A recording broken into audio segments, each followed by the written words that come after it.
Rishi again from Montclair State University. I'm Assistant Director for the New Jersey Center for Water Science and Technology. I started my career at Montclair working on E. coli and poop material from cow, geese, dogs to trying to identify the source of fecal contamination. But recently, I'm kind of pulled into this harmful algal bloom area because this is certainly an active area of research and a lot of questions needs to be answered. So tonight I'm going to talk about cyanobacterial harmful algal bloom in New Jersey on behalf of our director, Dr. May, who is not able to attend because she's not feeling well.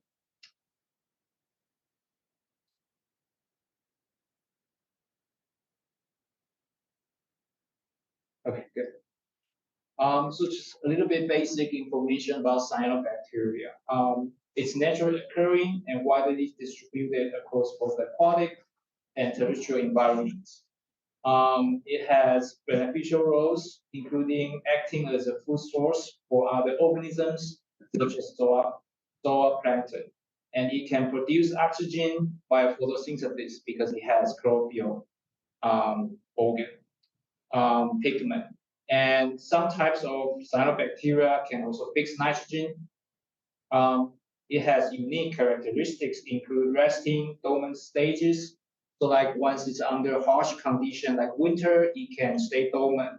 And once the environment is good, like next year, spring, summertime, then they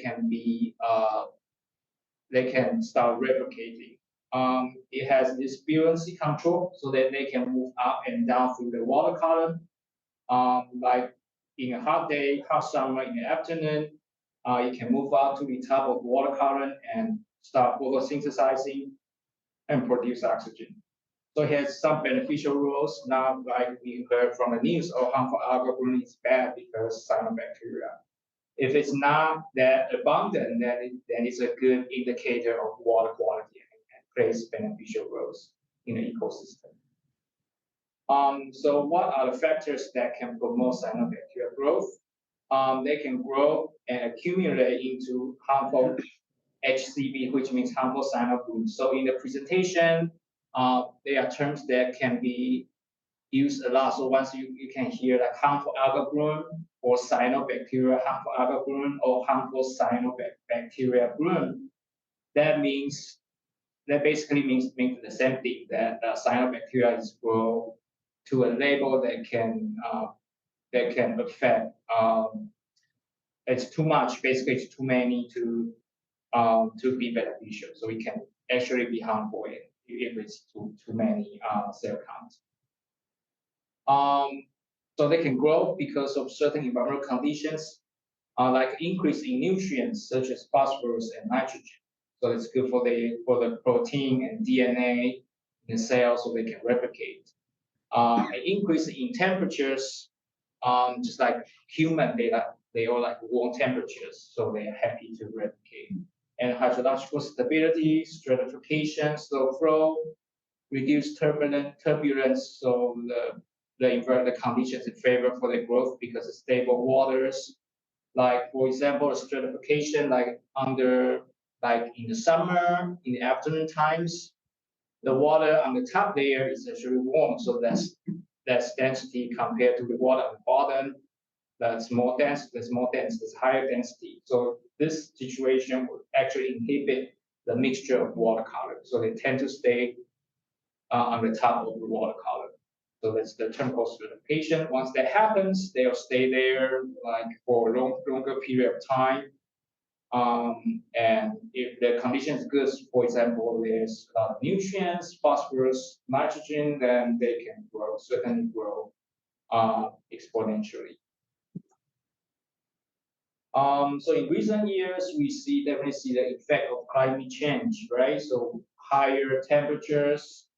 We talk about temperatures, they like warmer temperature, right? Periods of droughts. So like water is actually stable, less likely to be mixed. Or the nutrient loading from intensifying rain events sort of wash out the nutrients from the watershed area into the water body. So like for this year, like we have a longer period of drought, right, in July and August.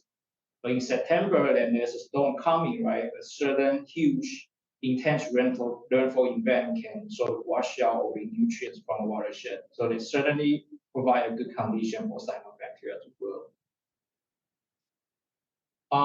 Then why is harmful? We talk about the beneficial role of cyanobacteria, right? And what makes them harmful? Because they can produce toxins or other irritants that can cause serious health effects in people and animals. So some cyanotoxins produced by cyanobacteria are hepatotoxin, so they can cause liver damage. And there are also some pneumotoxins, so they can cause nervous system damage. It could be dermatoxin, cause skin and mucous membrane um, irritation, or even just general irritation such as gastrointestinal disease, diarrhea, nausea, and can cause allergic reaction to people. It can also cause environmental effects. So, for example, low dissolved oxygen. Once the abundant cyanobacteria die, then the bacteria around the cyanobacteria they would like to degrade those cyanobacteria debris, and during the process, it will actually consume a lot of oxygen in the water body. So they will cause low dissolved oxygen condition, and that's not good for fish because fish like good amount of dissolved oxygen. So they tend to if you happen to see pictures like the first picture of the slides, there's a fish death, fish kill. That's because of low dissolved oxygen caused by harmful algal. It can actually shade the submerged plants, so sort of blocking the sunlight to the plants in the water body. So that's not good for ecosystem as well. Um, so in terms of cyanotoxin production and release, they can actually the production of toxin varies over time and space. There are multiple toxin types can be produced by single species. So, for example, the species Microcystis can actually produce multiple types of toxins like microcystin, anatoxin A. Toxins are generally held within the cyanobacteria cell, so they are intracellular, but they can also be released to water body and become extracellular as the cell dies when the fluid naturally decays or when a chemical treatment is applied, or when cells are ingested. So like break the cells apart and the intracellular toxins got released to the environment. So how can humans and animals be exposed? Potential exposure to cyanobacteria and cyanotoxins can occur in or near a water body with HABs, harmful algal blooms, or by accidentally swallowing affected water, breathing in aerosols in water spray or mist, direct water contact with skin, or injection of contaminated drinking water or food. So like you see dog, there's a picture showing the dog playing in the alpha algal bloom, contaminated water, or even kids. Children have higher risk due to smaller body weight, more time in water, and hand to mouth behavior. So like for my younger son, he's just turned 2, right? So like I remember past winter, I basically got a call from daycare center like every week. Like, oh, he's sick again. He had a fever, so he had to stay home because they like grow, on the floor that they are too little, right? So because the unique behavior of children, that will actually cause higher risk of exposure to harmful algal blooms. And also, it's the same case for animals, right? They have high exposure while drinking and swimming in affected waters, ingestion from grooming cyanobacteria that has accumulated on the fur, feather, or eating scum or material. So definitely unique behavior that cause more toxin exposure to harmful algal. So this is a project that we did in 2019. So we worked with NJDEP. They got calls from people in central and southern Jersey. They see this lesion on the belly on this red belly turtle. So they want to know if this is caused by potentially by harmful algal bloom. So we did a research, and we found we wanted to investigate potential effects of HAB on the vulnerability to shell disease of the freshwater northern red-bellied turtles.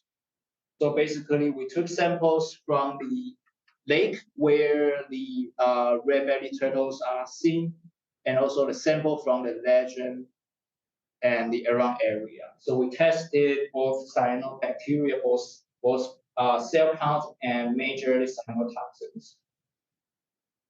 So we found that greater cyanobacterial density and a saxitoxin, which is a specific type of cyanotoxin in lake water and lakes where symptoms of shell disease were present.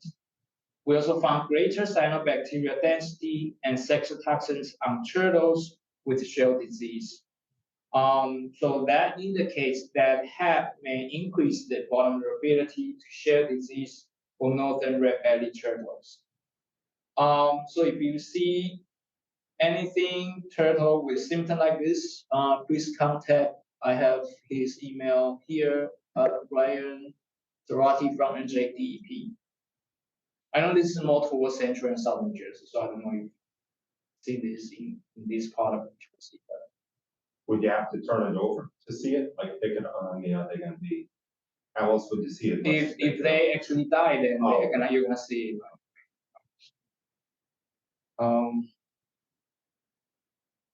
So we know HAB is harmful, so it's important to measure the HAB, and it's important to regulate the HAB situation. So what are the current HAB regulation and guidance? Guidance has been released by the by US EPA for two cyanotoxins, microcystin and syndrospermoxin, in recreational and drinking water. World Health Organization developed recreational guidance for cell densities. Microcystin LR, this is a specific type of microcystin, and chlorophyll A, that's the pigment that cyanobacteria can do photosynthesis to generate oxygen. Many states have developed their own regulatory and guidance value for harmful cyanobacterial blooms and cyanotoxins. All right, so now I'm going to show you the website that NJDEP talks about HABs.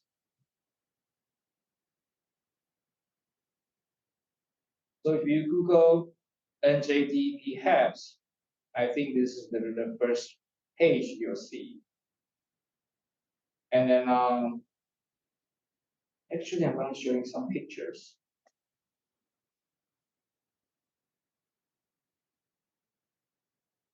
First.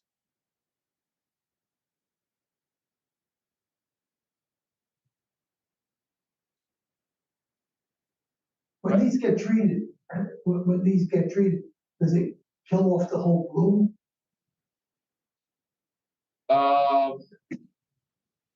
Not necessarily 100%.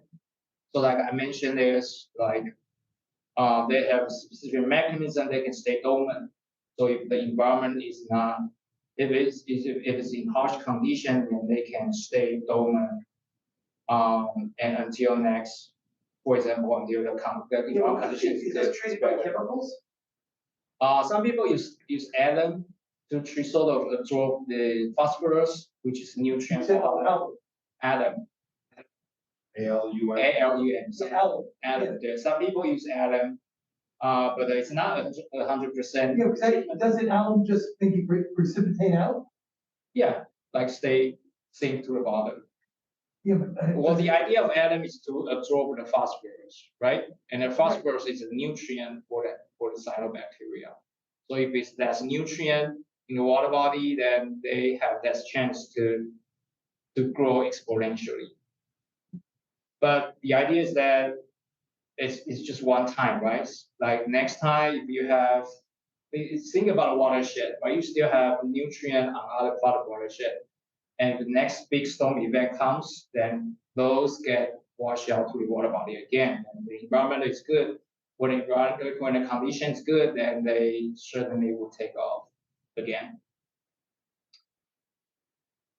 All right, so this is a picture Okay, I need to share with you the website, the other screen.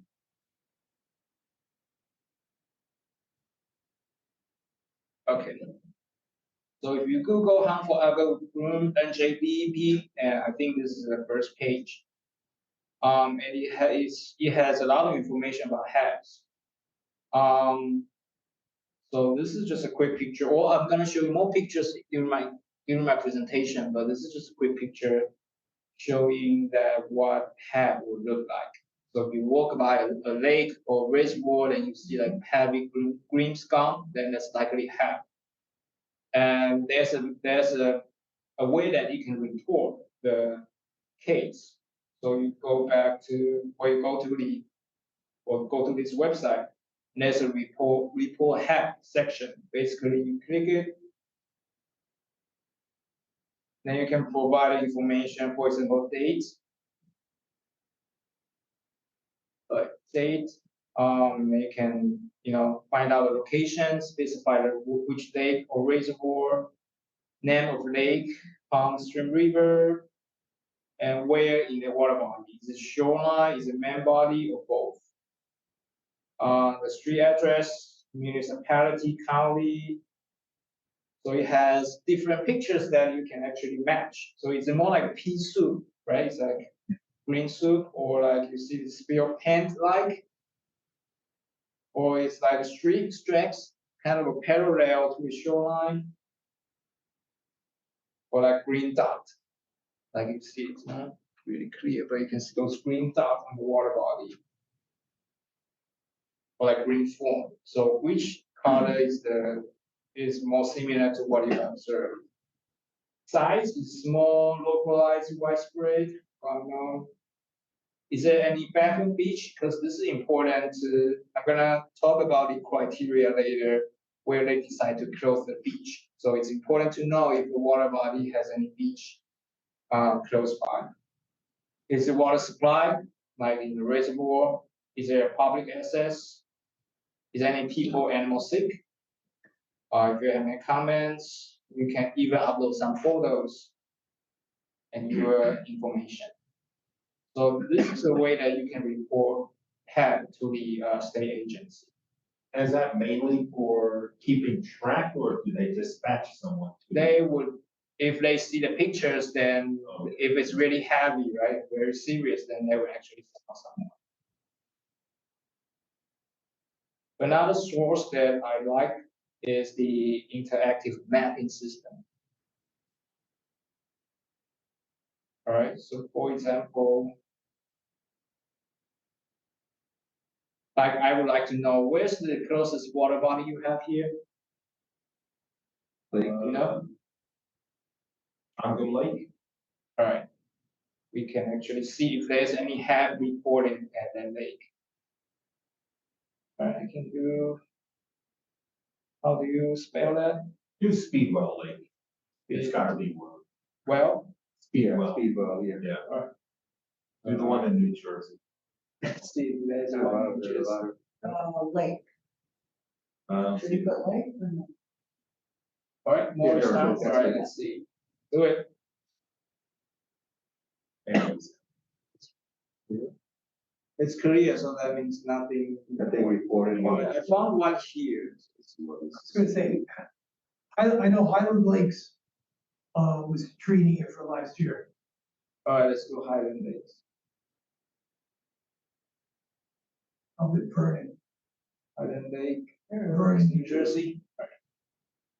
Okay, so there's one, right? Sample by day, August 12th.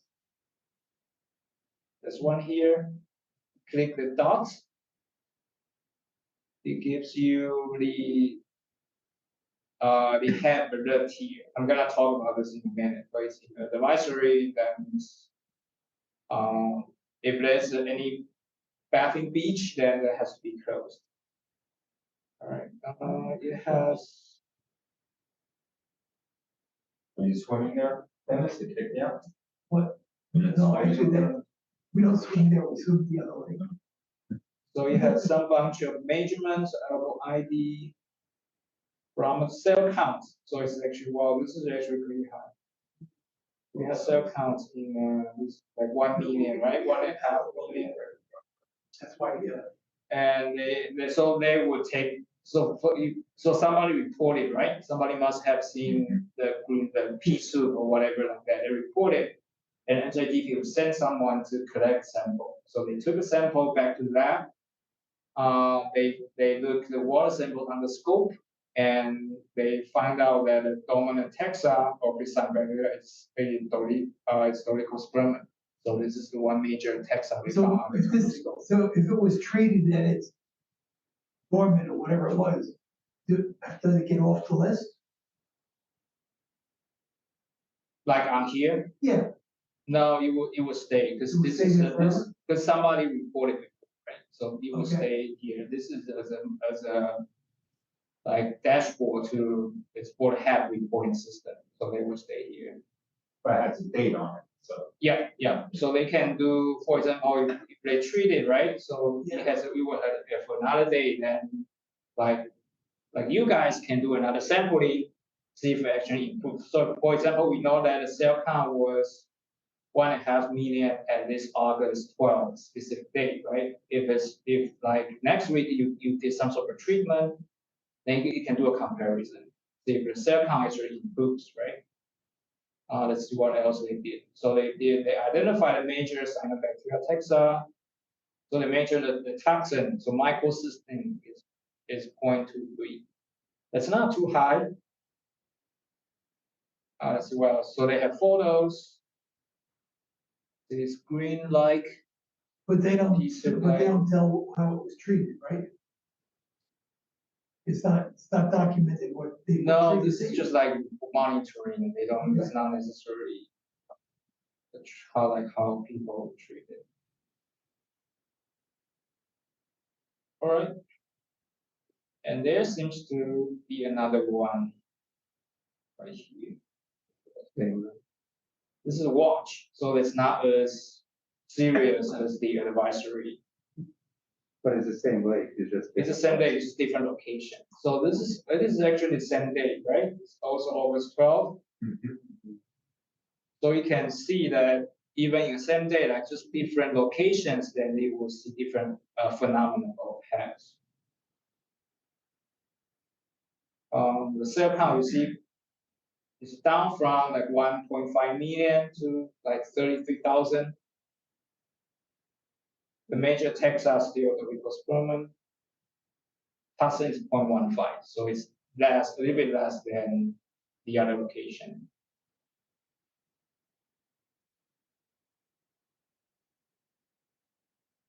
All right, we can still see some greenness. It still looks green, right? Yeah, So it's not, well, visual, just simply by visual assessment is not accurate. So this definitely tells us laboratory examination is important. Sometimes it could just be false alarm if we just do visual assessment. All right, this is the other tool that I like most. Let's go back to the presentation.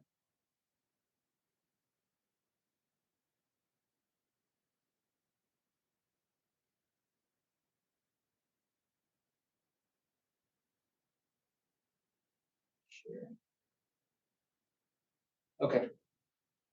So I just showed you the NJDP tools for both reporting hub and the dashboard reporting system.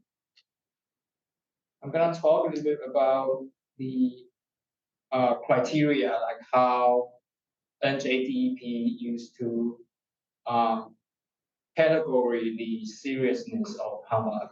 So it's a 5-tier system, as you can see from less serious to most serious one, from have not present, watch, advisory, warning, and danger.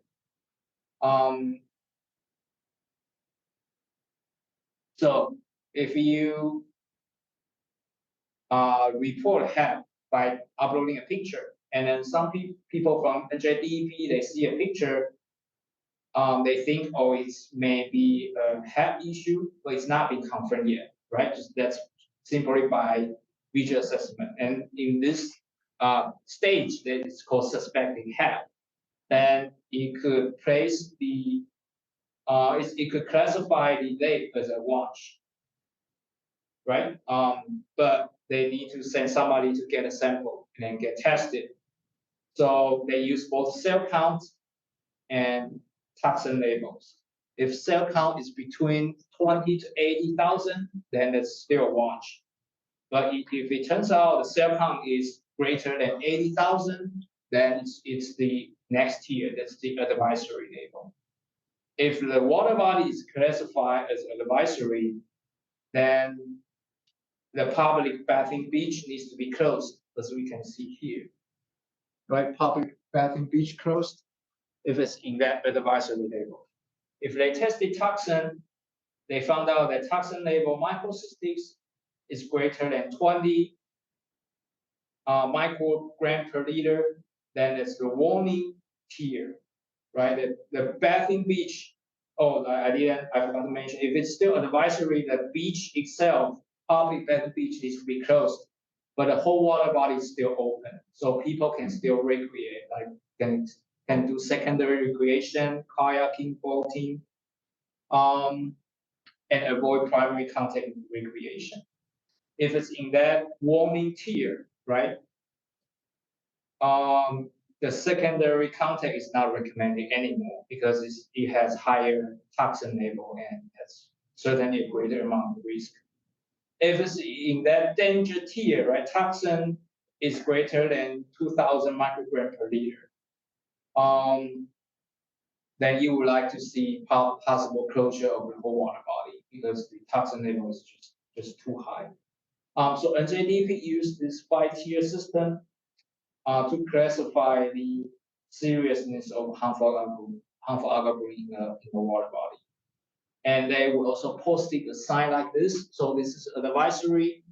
So you can see the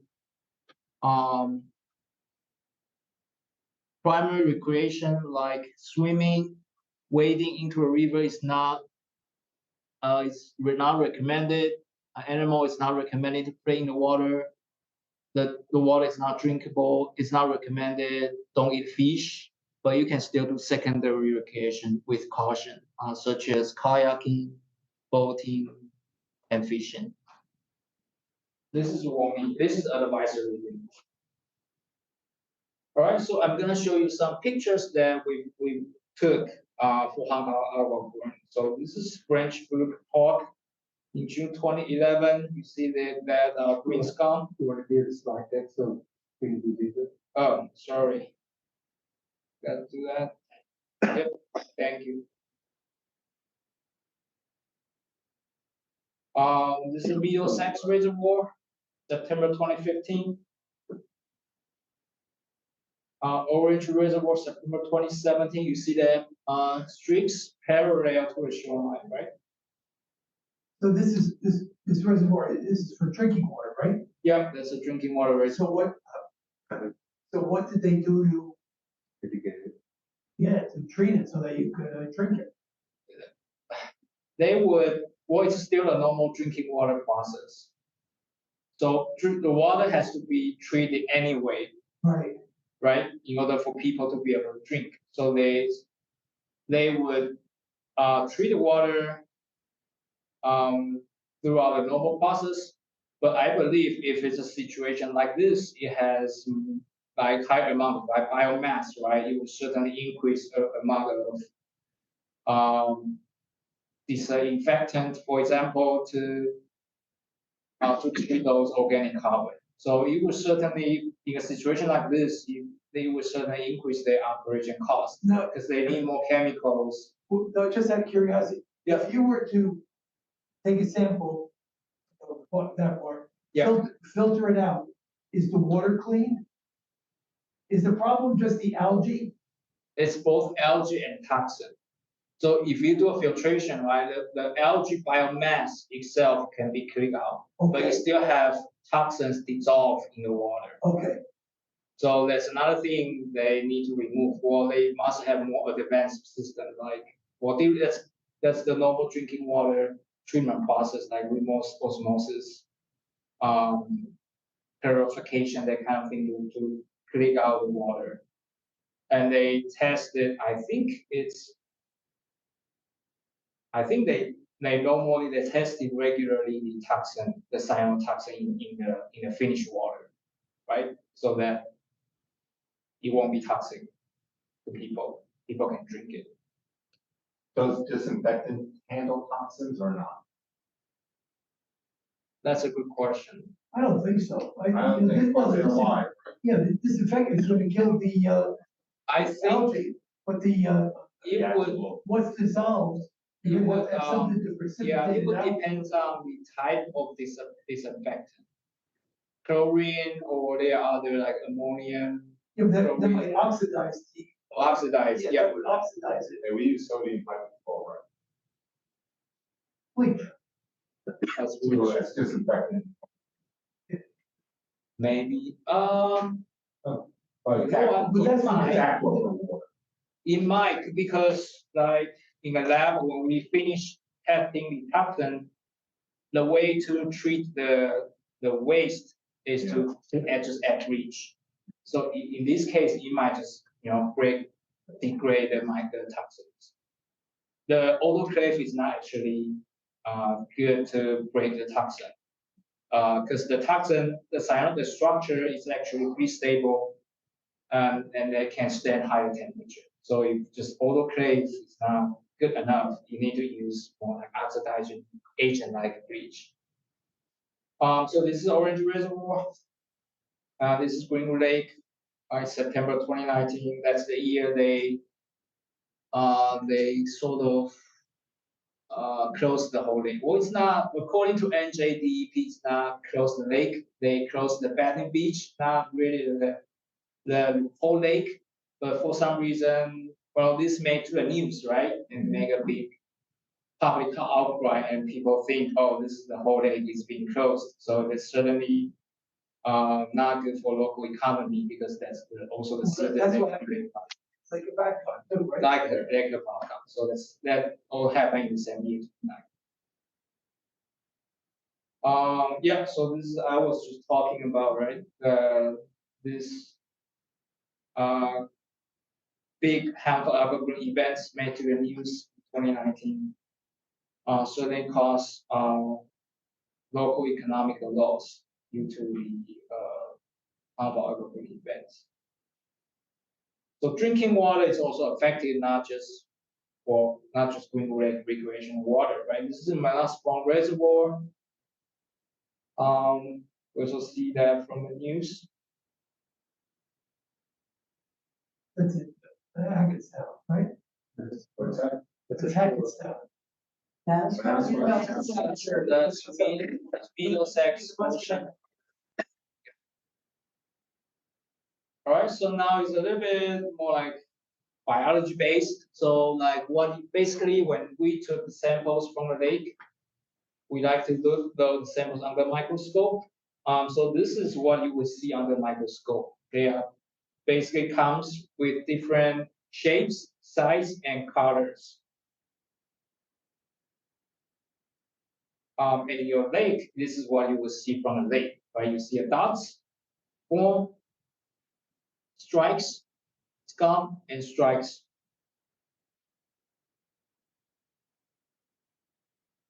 And I'm gonna talk a little bit about method for cyanobacterial assessment. So this is a cell. It can be through visual assessment. So basically everyone can do visual assessment. You see a green scum, piece like that, then you can suspect that that's a HEP event. That's simple, requires minimal training and tools. But certainly we need to bring the samples back to lab to confirm. Some people use remote sensing. So basically, it's an idea like drone. You have drone fly over, you see the whole lake water body, and you measure basically the light intensity from the lake. If it's more green, then there's higher chance to be a HEP event. Again, it's not accurate. That's more like a visual assessment. We need to bring the sample back to lab, for example, to do microscopy, look at that under microscope. There are some certain other type of technique, such as fluid imaging microscope, cytometer, specific technique to look at cyanobacteria. Some people measure pigments. There's a pigment called phycocyanin that's specific to cyanobacteria. Once you found higher amount of phycocyanin, then that's likely you have harmful algal bloom here. Some people do genetic identification, looking at specific gene, like genes specific to, for example, microcystis or dolichosperma. Then you can identify the specific type of mycobacteria. Or if you found genes that specific to microcystin producing genes, then that means that this specific type of HAP has higher potential to produce cyanotoxin. Talking about cyanotoxins, some people just use strip tests or deep sticks. So you put strips into water, and if you see, I heard it's like more like pregnancy test, right? If you see a color change, then that means there's HAP going on, which again is not accurate. Lab examination is needed. So like last four method, we have mass spectroscopy, enzyme link immunosorbent ELISA. This is the method that most people use. NJDP is also used in this method. We also use this method. And US EPA has a method published specific to ELISA. So I think this is widely laboratory method being used compared to other methods such as LCMS and PCR. So there's also PCR method. So that's again, it's a genetic identification, right? So qPCR is just you can quantify the amount of genes in your sample. So if you have, so talking about that Highland Lake example, so if you were to take samples from the northern points that has HAP versus southern parts that doesn't really have HAP, you compare and you do a genetic experiments, you run qPCR, you are likely to see higher amount of dolichosperma specific genes in the northern part of the sample because some people use that genetic method. It's correlated to what you would see under microscope, but it's not necessary. So certainly, I think these days the most widely used method is the microscope for the cyanobacteria analysis and also ELISA for cyanotoxin quantification. So this algae is very common for all water bodies. Right? Yep. It's just that when it proliferates, it extrapolates itself, that's when it becomes a problem. That would become too much nutrients. The temperature is good. So theoretically, you could never get rid of it. No, it's just there. It's cyanobacteria. It's normal in a water body. It's good. I talk about beneficial role, right? So they can produce oxygen. Right. So it would be in a healthy ecosystem if the number of cyanobacteria stay low. If it's balanced with other type of, if it's a balanced ecosystem. But if the environment condition is favor for the cyanobacteria to replicate, to proliferate, such as warmer temperature, higher amount of nutrient, stable water body, then they will certainly take advantage of the environment condition. They will grow to the astronomical amount value, and in that level, the cell count, the number of cells is too high, and the toxins they will produce is also high to be able to cause serious effects to human health. So certainly, if there's a lake, right? I'm just going to say, on the pond, we have a brickyard pond here. So in town, in Whippany, we have a brick pond, the brickyard pond, and then behind it, there's two other smaller ponds or lakes or whatever it is, because the lakes are somewhat stagnant, there's not a big flow of water. So theoretically, if you were to kill off if they were to have a hap there, and they kill off the bacteria is gonna fall to the bottom, gonna die, right? All right, and then they're gonna degrade, and then the cyano toxins will get, into the water. Released. And then because there's not enough turnover of water, except for maybe rainfall or something like that, then it's, it just keeps getting worse and worse all the time. Right? That's in theory, so I would recommend a lab testing to find out what if it's really the case that we will see a higher amount of toxin. I was gonna say, from the watershed perspective, I assume it's getting worse as the water keeps flowing quicker and quicker into the water bodies today than it used to. It doesn't get filtrated the way it used to, so it rains, and I assume it all ends up in the lake quickly. Yep. So all the bacteria that should be filtered before it gets there quickly now. I assume that's. Yep.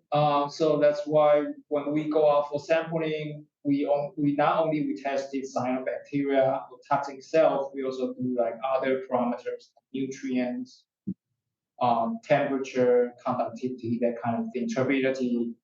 So we wanna get a comprehensive understanding of what's going on in the water body, not just half itself. We want to understand the cause of the half. So in your group, Right. say, we've got the brickyard, if we were to take samples of the parts of the river, stuff like that, we have no idea if there's half there or not. We could say, we could work with you guys and you could do some testing for us. Yeah. Is there a fee for it, or you just love us? There would sort of, well, I'm not the best person. This question would be for my boss, for that time. I'm not the best person, but we usually like to help.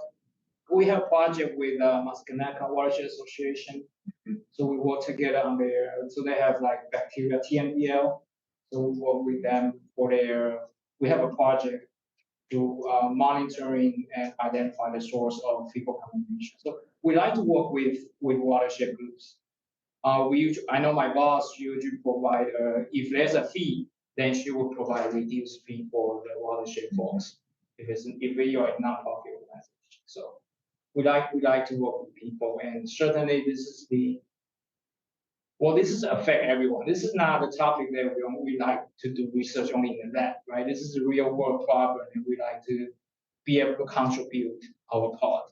And I think this is what we like to do in academia. So certainly, it's something that, we want to do the ecology that, have, working with some schools, the high school, whatever it was, that, we go out and take some samples or whatever. So maybe I don't know who the contact person was for, his boss. To do the water testing? No, I mean, she could see what she could offer to us, what we could do in joint effort. Yeah. Yeah. I don't know, I'm just gonna say. Okay, yeah, no, I wasn't sure you. Because since he said he doesn't have. But do rivers typically have an algal bloom? I mean, because the rivers are moving. it's mostly. moving so less like Right. I've seen them in the rivers. Yeah. Yeah, if sure. it's like It's Just a stagnant spot, like Fine. next to a shoreline, then Right. it's on probably But on the they're spot. not that really you see. swimming in it, like, bathing. Right. Yeah, but So they which catch waterways fish, were you What? they thinking? catch fish in there, That's true. Some people do. I right? would concern if there's a lake or reservoir upstream that river, Yeah, so the cells of toxin might get released from the upstream water body. sure. So I'm that's just looking, personally, I'm looking at it that for get involved, so we get, the kids involved, yeah. in something like this is what.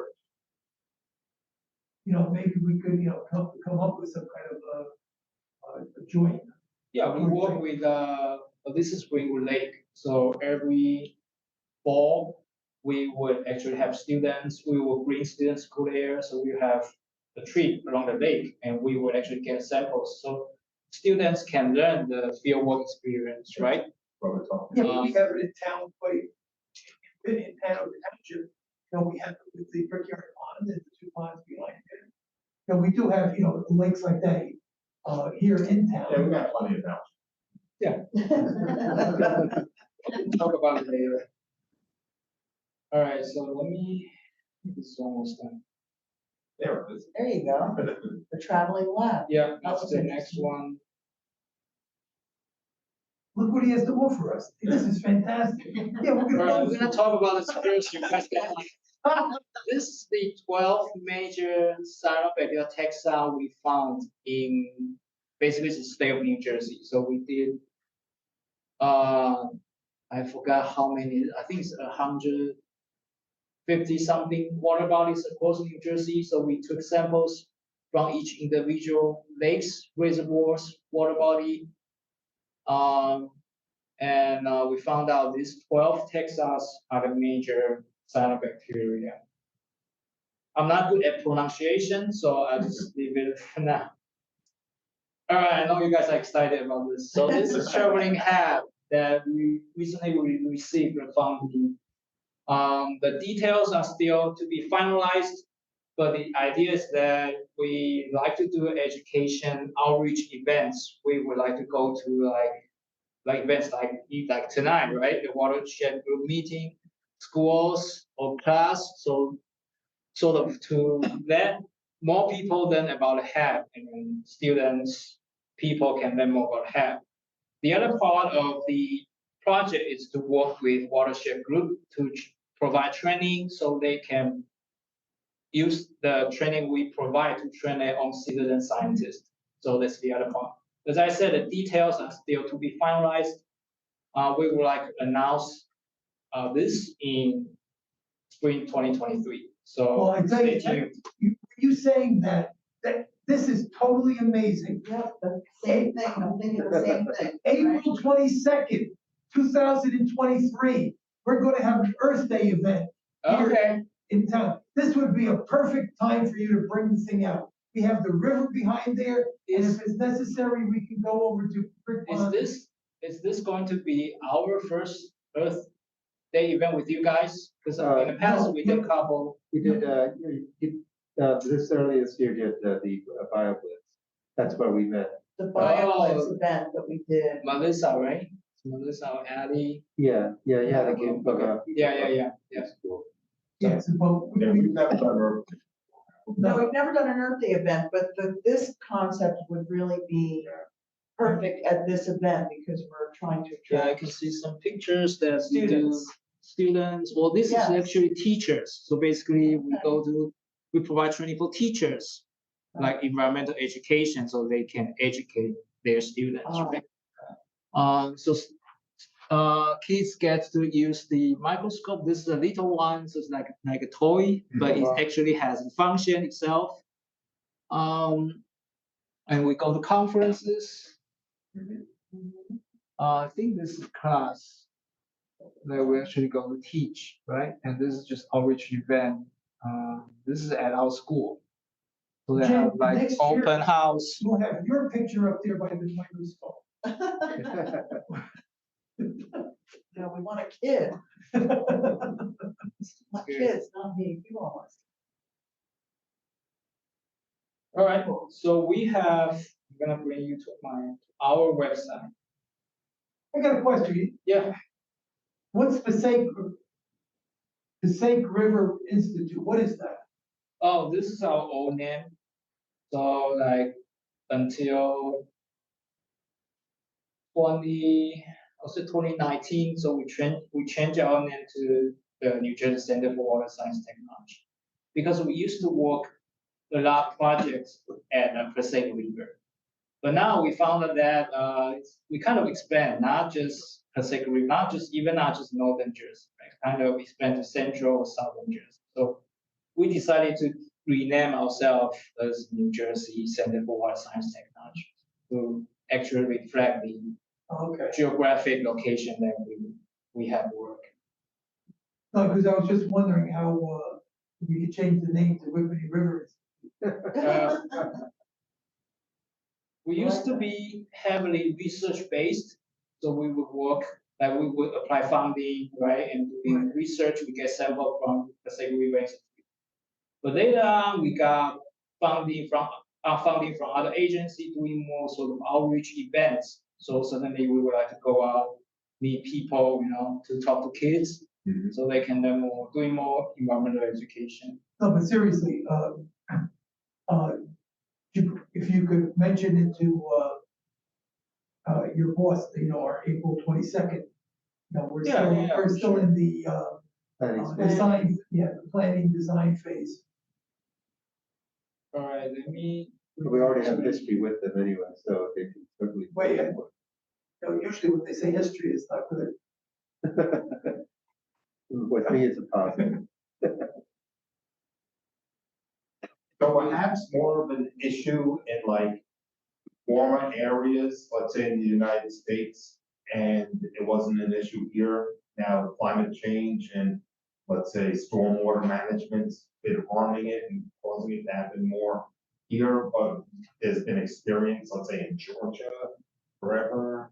Has it been that way or that makes sense? Yeah, I'm trying to think. It could, certainly climate change has exacerbated the improper, right? But like if we just compare the weather, then I would say southern portion of the United States we certainly see more happen since the beginning, right? Another thing is that we don't have that much intensive monitoring in the past compared to now. Yep. That's another thing.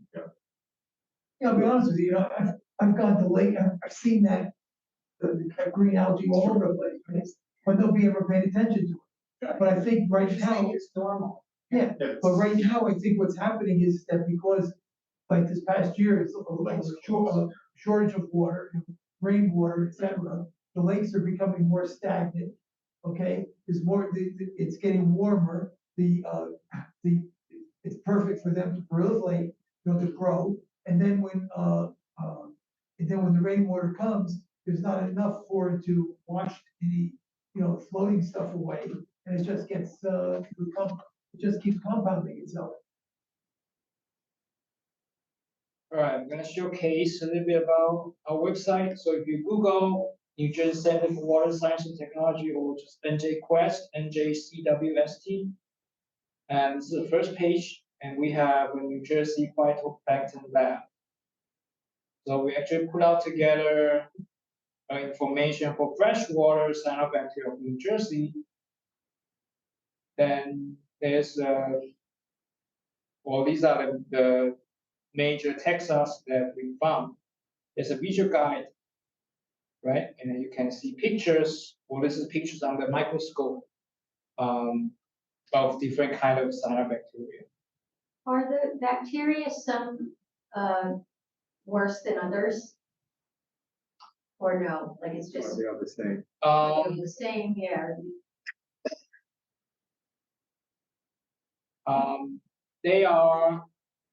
I think they all have they all can produce cyanotoxin. Right. We don't really have a clear understanding of under what environmental condition they will produce cyanotoxin. It's not necessary if you found high amount of bacteria, then you would for sure have high amount of toxin. It's not 100%. We don't have a good understanding of that yet. So this is certainly an area of active research. Is this the same bacteria that would be in a wastewater treatment plant? No, because these are the natural cyanobacteria. Yeah, but wastewater you said filamentous. Oh, if you look at the shape, That's just because of the shape? then it's filamentous. Okay. The descriptive. Yeah, and you can look at the description of each. So like this is filamentous, right? And it has both heterocyte forming and non-heterocyte forming. Heterocyte is just the pot that the cyanobacteria is used to do nitrogen synthesis. So these specific bacteria, cyanobacteria, they don't need nitrogen source to be able to proliferate. So that's certainly an advantage of it. And there's also non-heteroside forming. I don't want to go through details. I don't want to make you sleep, but if you're interested, you feel free to take a look. I'm just curious, when you take a sample and look at it on a slide under a microscope. Yep. And you're looking for these shapes, aren't there like thousands of other shapes right next to them of a whole bunch of other stuff? Do these things stand out that you can? You would try to get a good look. So you would try to get a good Groupie sample? what's the word? The like sort of zoom in to specific part of specimen, so you can try to get a single Gotcha. view of the cyanobacteria cell. Because we want to count, right? In order to be count accurately, we need to be able to get that angle of the specimen. Otherwise, they would just mix together. Okay, so you're looking at it zoomed out, then it's like, oh, that could be one, you keep zooming in on it. Yeah. I think I have some. All right, let me go back. Yeah, because for in wastewater, when you look at it, there's multiple types of bacteria in there. And like some of them, what you want to make sure is that, I forget which ones they are, but it actually like mats, that's why I say it actually gets together and it actually floats.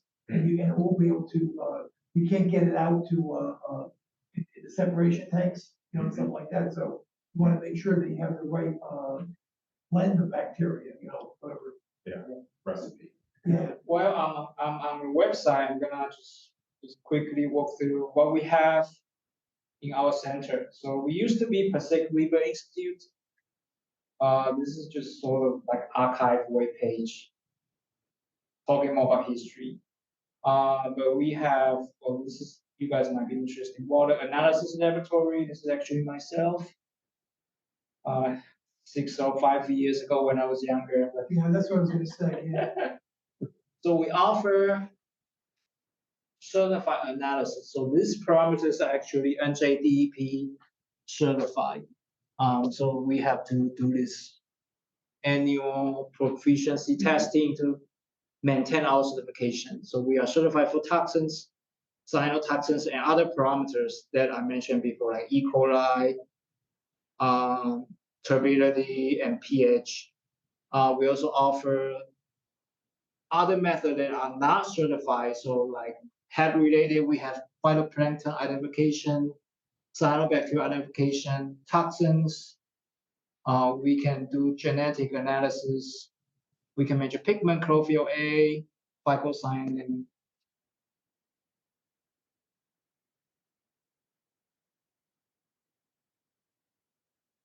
This is just another project that we do. It's related to animal habitat connectivity because of urban development and habitat fragmentation. So less likely animals will be able to cross their habitat. So this is just another survey that we have with NJD, trying to improve the connectivity of habitat.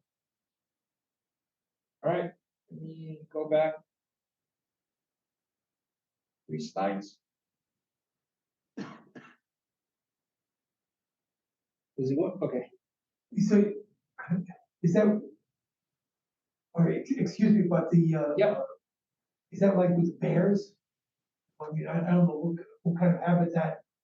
We look at both aquatic, like fish, Okay, and terrestrial animals. We look at small animals, raccoons, beavers, and to deers, bears, moose, larger animals. So that's just like a general survey. okay, And we use this system called NAC. So it's North Atlantic Aquatic Connectivity Committee. So they developed this survey protocol. So once we finish the survey, we input our data, they will generate a score, right? The highest score means good for animal to cross breeding, right? okay. All right, back to hat. So So this is related to, I just show you that visual guide we have. So this is individual species. If you, for example, if you're interested in this heterocyte-forming cyanobacteria, then you can click it, and it has a bunch of select options for cyanobacteria you can choose, and you can look individual species. So this is related to. I actually have the brochure. This is basically just a copy of website. So if you look at the, well, you guys can take one if you like. Thank you. So this is the cyanobacteria, freshwater cyanobacteria features that you put together. Cyanobacteria Texas that found in New Jersey, and it has pictures for each specific cyanobacteria. And it has glossary in the end, right? Well, this is more like biology 101. If you're interested, then feel free to take a look. More detailed explanation. All right, more pictures about filamentous cyanobacteria. This one is called, this is Dolichospermum. It's one of the major taxa that produce cyanotoxin that we found. All right, I think that's it for today. Feel free to ask questions. If there's anything I cannot answer, there's an email for my boss. So Great, thank you very much. sure. Thank you very That much. was very good. Getting back to some of Dennis's questions on sewer plants, do they release the cyanobacteria bacteria? Or is that, Sewage plant. yeah, like, Sewer let's say treatment. they release so much of the water into the rivers? They have a source of that, or? I don't think because the thing about the source of the sewage plant, they are from wastewater, right? Yep. Domestic wastewater. So there's not really any cyanobacteria it would found from the wastewater. It would be more of an issue for a drinking water perspective. And from the stormwater perspective, watershed perspective, what are some of the more effective means to prevent Yeah, good question. I would say more like permeable area, so that water would tend to stay longer, have more residence time to contact with those plants, or like even riparian buffer, rain gardens, so they would have likely stay there. The nutrients won't be easily get washed off to the water body. So rain gardens, riparian buffer.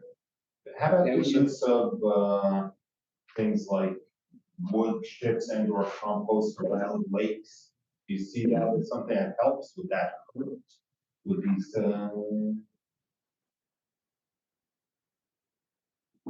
I don't know. They could be a source of nutrients, right? Once they get decomposed, yeah, they get released to the water. So I don't know. That's a good question. So So that would be certainly, the same thing as you have trees around it, the leaves fall down, they're gonna decompose. Yeah. Anything that's all the nutrients. but compared to the source or other sources like fertilizer use, there's a major phosphorus source, right? Right, yeah, Compared because to that- there's a concentration of phosphorus in it. Yeah. so maybe compost would be good, maybe wood chips would be okay. But you need some testing to research to find out that that's beneficial or actually not good in terms of health. Thanks, Dr. Shu. Thank you. Yeah, Thank you very much. yeah. Appreciate it, showing it.